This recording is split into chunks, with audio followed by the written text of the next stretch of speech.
akkasumas odeessaalee addunyaa gaggabaaboo qixeeffannee isin biraan geenya hanga xumuraatti nu waliin tura.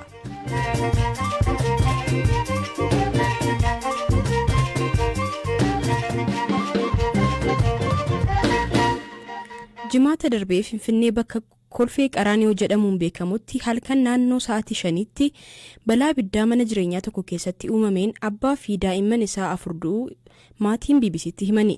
Haadhi isaanii Aadde Amsaal Yirgaa garuu daa'ima harma hoosistuu umurii 10 waliin balaa kanarraa ooluu dandeessetti. Obboleessi Amsaal obbo Abrahaam Yirgaa haala uumamee akkasiin BBC'tti himeera. Ka'umsi isaa yeroo sanatti mana keessatti nyaata bilcheessaa turte dongoos ibsatanii turani. Sababiin isaa naannoo Kolfee Qaraanioo guutummaatti ibsaan hin jiru ture. Abbaan warraa ishee soofaarra mucaa ishee tokko waliin rafee ture. Isheen ammoo daa'ima ishee tokko mana ciisichaatti raffisuuf harma otuu hoosistuu achumaan akka hirribni ishee fudhate natti himte. Tasa yeroo dammaqxu abidda jiru agartee daa'ima hoosistuu sana qabattee baate. Achii booda yeroo manatti ol deebitee ijoollee ishee kan baasuuf yaaltu ollaan akka abiddatti hin seenneef ishee oolchani. Warra kaan garuu lubbuun oolchuun hin danda'amne. Ijoolleen ishee arfanii fi abbaan warraan aarri ukkaamsee lubbuun isaanii darbe.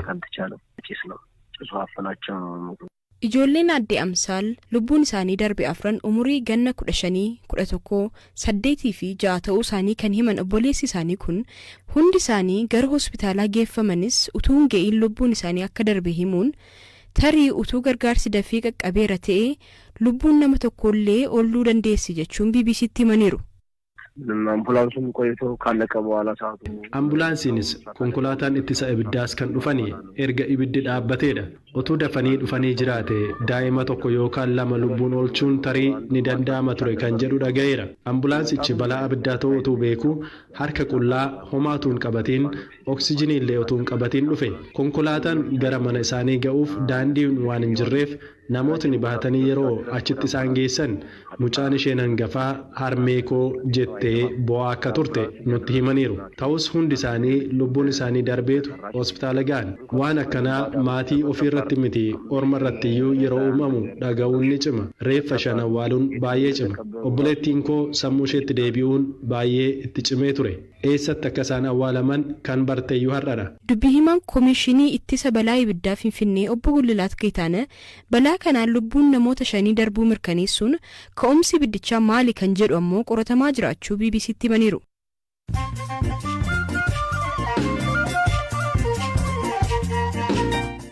Dhaggeeffattoota keenya amma odeessaalee gaggabaaboon isin biraan ga'a.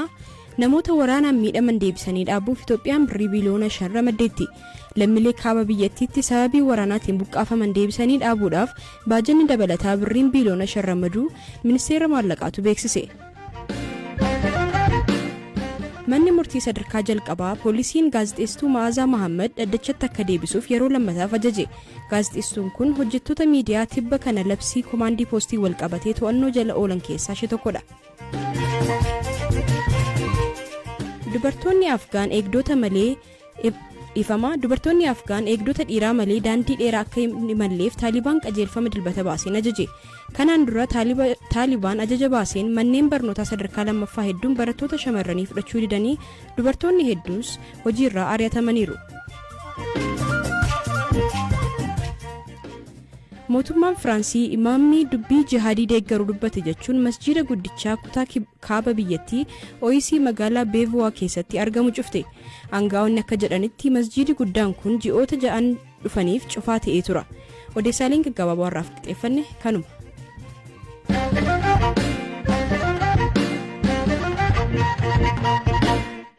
Wanti sababa qabaan ulfaataa ta'ee hundumti maatiin namaa manni namaa keessumaa manni Oromoo kan fakkaatu achitti wanti tokko kana keessatti femiin isaas baarriin isaallee addadha. Waan namni amma nan jedhamu kan du'e dargaggeessi dubartiin illee kan mucaa wajjirraan qalamte jirti. Reeffa immoo sakaraa irratti kukkufee jiru immoo ofuma isaanii gaarii naa gottotanii maali naa gottotanii reeffi tokko akka hin argamne kan layyaatti makanii guuranii masaanumti malee nama karaa marratti fixanii fitu.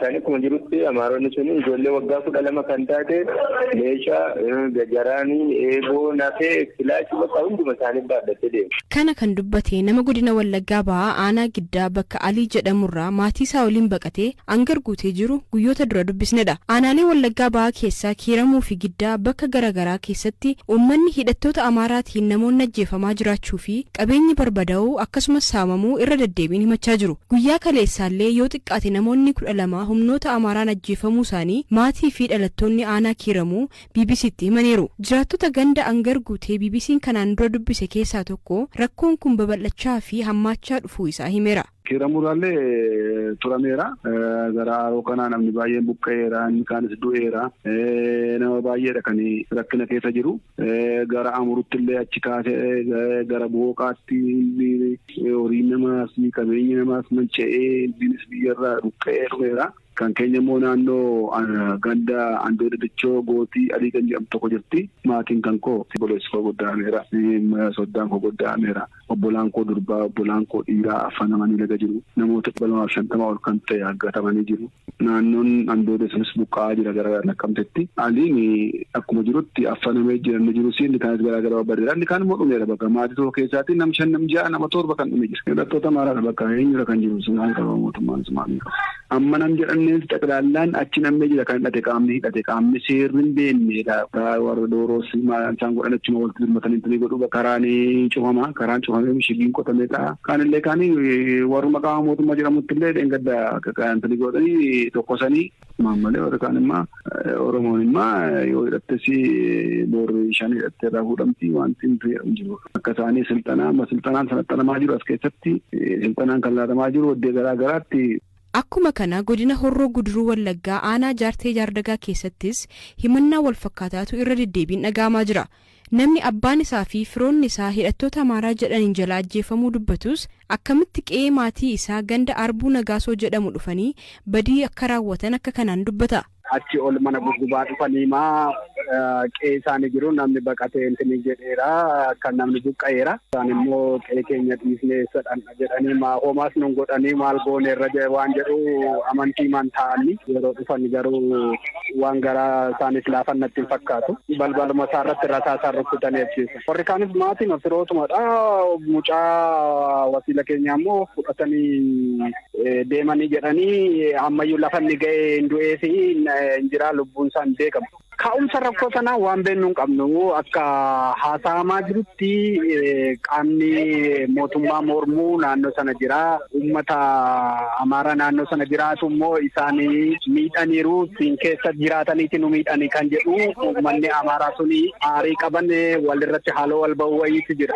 Akkaataan ittiin tinite namni buqqa'ee amma naannoo sana nama tokko argachuu hin dandeessu. Namni boo'icha boo'ee hin jiru namoonni 5 boolla tokkotti awwaalaman. Horiin wanti lafa jiru hin beekamu. Godinaalee Wallaggaa Bahaa fi Horroo Guduruu aanaalee adda addaa keessatti walitti bu'iinsa sabummaa irratti xiyyeeffate kanaan yeroo garaagaraatti namoonni ajjeefamuun buqqa'uu fi qabeenyi barbadaa'uun akkuma itti fufetti jira jedhu jiraattonni.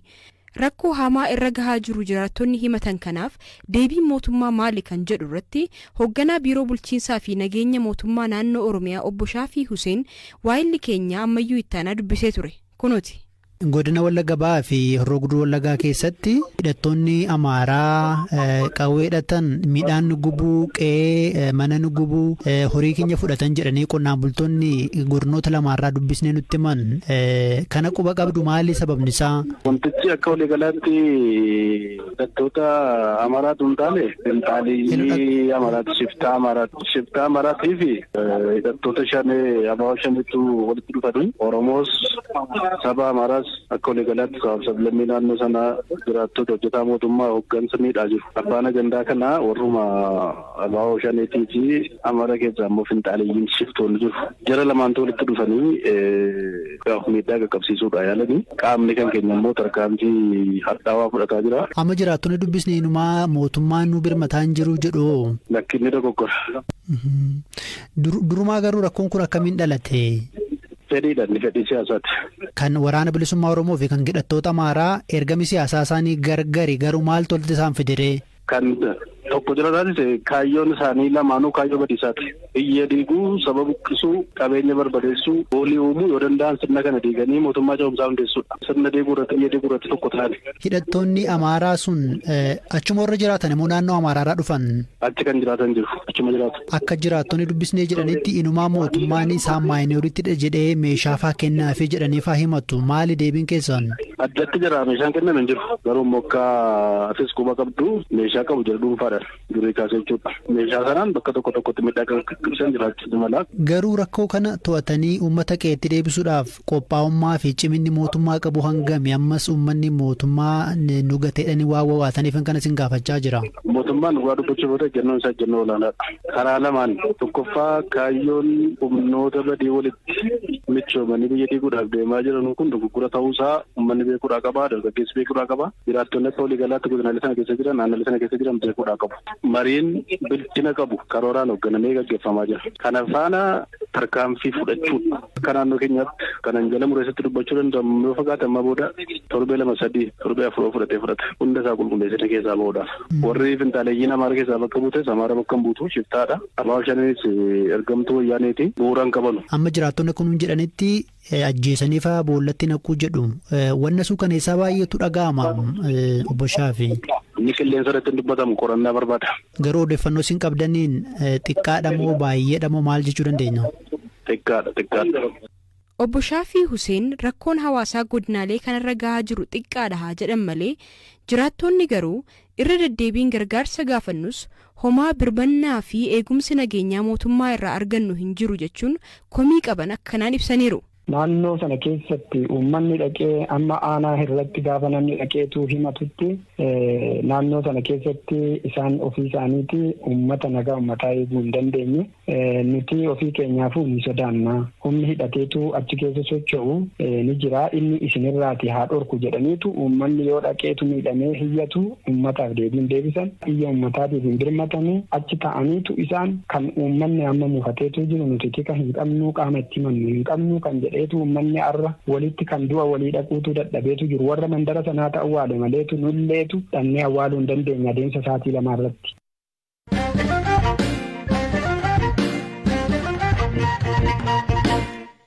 Egaan dhaggeeffattoota keenya gabaasa keenya xumuraan Zalaalam Taaddasaan oduu ispoortii gabaabsee nutti hima.